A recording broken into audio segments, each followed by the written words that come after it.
What realistically are our chances in the World Cup? Well, first of all, obviously the Six Nations is around the corner. We're reigning champions. We have a good draw this year where we have maybe historically the stronger teams, France and England at home. If you can get two scalps at home, there's no reason why we couldn't repeat the Grand Slam. Mm-hmm.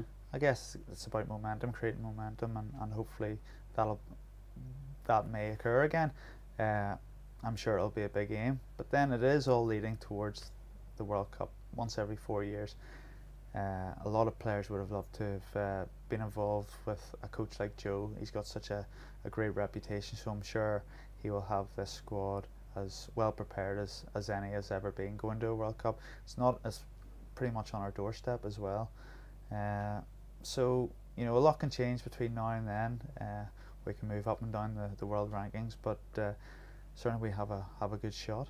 Well, even if we go, the third or eighth, whatever, I'm not really sure it counts. It depends. You say the attitude, as you say, in the Six Nations we have what you would call cracking home draws with France and with England, and we've beaten them at home before. There's no reason why we can't beat them. We can't beat them again.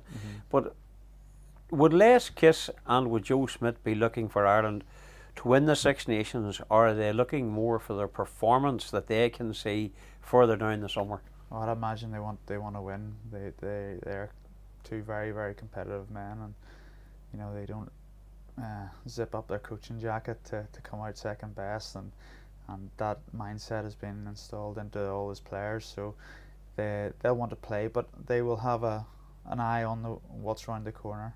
They'll want the likes of Ian Henderson coming back from injury and getting game time to see how he's doing and how he's progressing. And obviously that centre partnership as well that we've relied on for so long, Darcy and O'Driscoll. One's gone, one's ageing. Maybe it's time to blood some new players in there.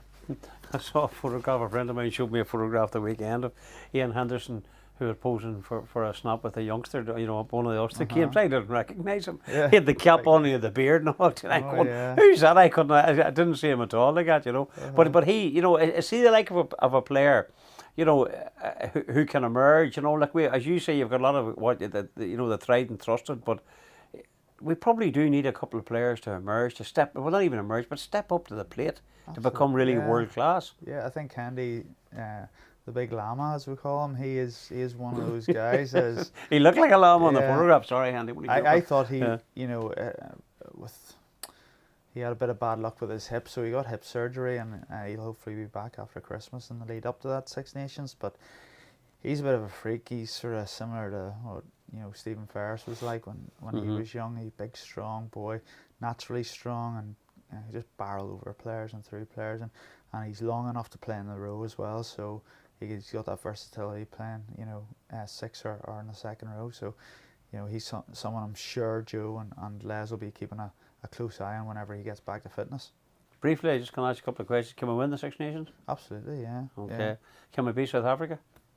Yes. Can we beat Australia? I think yes. I mean, Australia. Can we beat Georgia? Yeah, we can beat them all. We're going to win the World Cup now. Is this the next of it? Why not? The odds. Then the World Cup. Where are we in the World Cup for our odds? I must just double check to see where Alan McLean. The Pro 12. Well, it's sort of gone down a wee bit to an extent. Everybody's interested in Europe. Rugby World Cup. Here we are. Yeah, Ireland are at 16-1. 16-1. So it's about 6-7 favourite. Yes, that's right.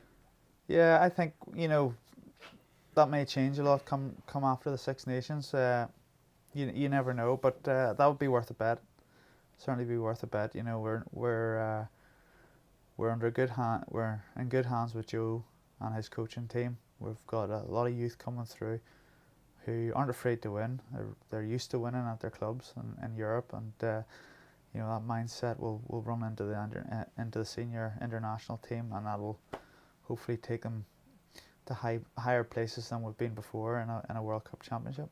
It's a great time of the year. Can hardly wait. I know.